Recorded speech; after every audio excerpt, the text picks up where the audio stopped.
Sabadi, bonsoir, bienvenue dans le journal en français de TNL pour ouvrir cette édition du 5 janvier. Le plus grand projet vietnamien au Laos.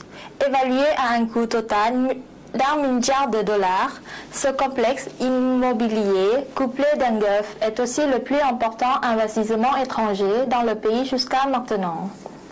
Il a été mis en chantier ce dimanche à Vientiane, lors d'une cérémonie où étaient présents le vice-premier ministre, M. Somsavat Linksawat, et l'ambassadeur du Vietnam au Laos, M. Tha Minh Cho.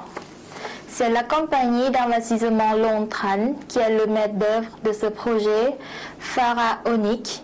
D'une superficie de plus de 557 hectares, le complexe comprendra un golfe de 18 trous, un hôtel 5 étoiles, les villas haut de gamme, un hôpital, une résidence de convalescence ainsi que des établissements scolaires. M. Somsavat Linksawat, vice-premier ministre et permanent du gouvernement, a reçu hier M. Chen Dinh Thanh, secrétaire de la province vietnamienne de Dong Nai, pour participer à la pose de la première pierre du complexe immobilier dont nous venons de vous parler.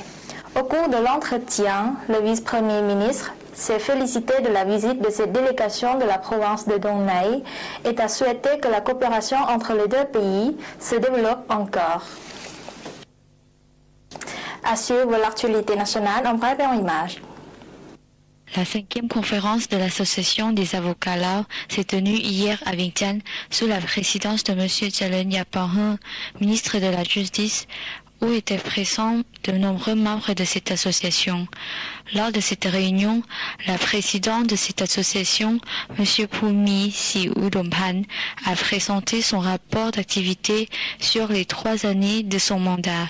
Il a notamment évoqué le développement de la justice et des dispositions législatives protégeant de mieux en mieux tant les intérêts publics que privés. Selon le rapport du Dr Van Liam Volavong, directeur de l'hôpital de l'Amitié, pendant les festivités du Nouvel An 2010, cet hôpital a reçu plus de 220 accidents de la route.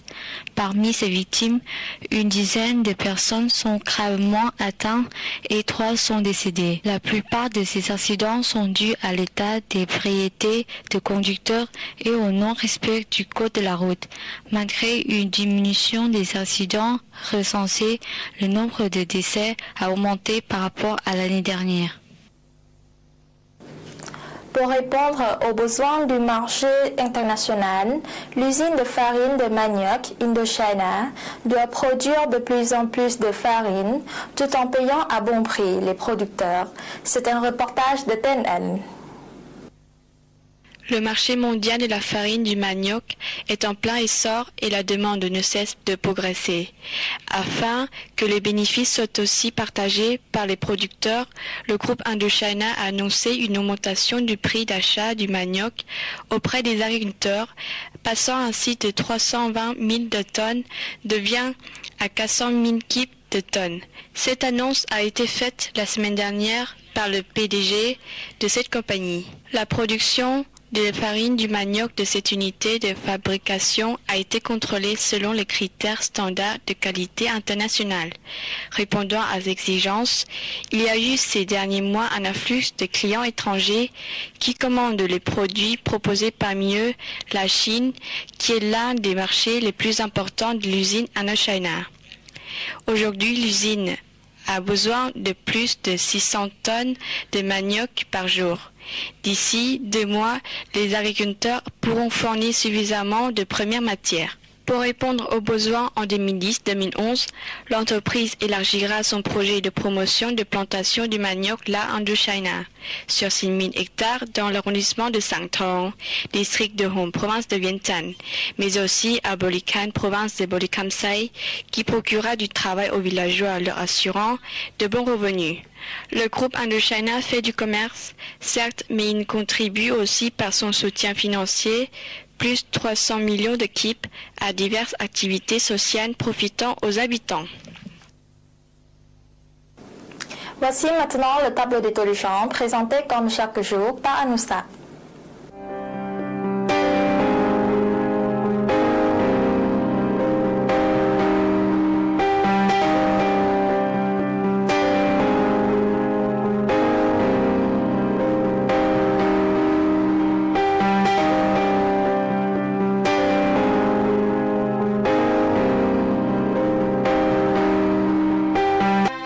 plus fidèles qui lui ont rendu de grands services tout au long de leur vie active. Il en est de même pour les anciens combattants qui ont su délivrer le pays du joug de la colonisation. Plus de 240 millions de kip ont été remis aux fonctionnaires retraités la semaine dernière au ministère des Travaux publics et des Transports, en présence du ministre Somat Ponsena, des chefs de département et de bureau.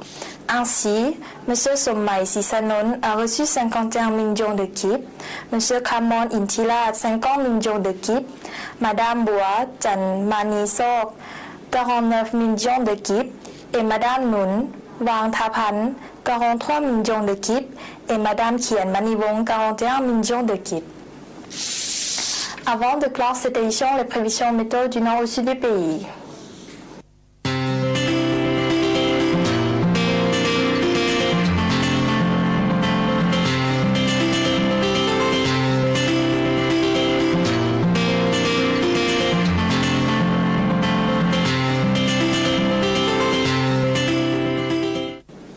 Voilà, ce journal est terminé. Merci de nous avoir suivis. On se retrouve demain à la même heure sur cette même chaîne. Bonne soirée à tous.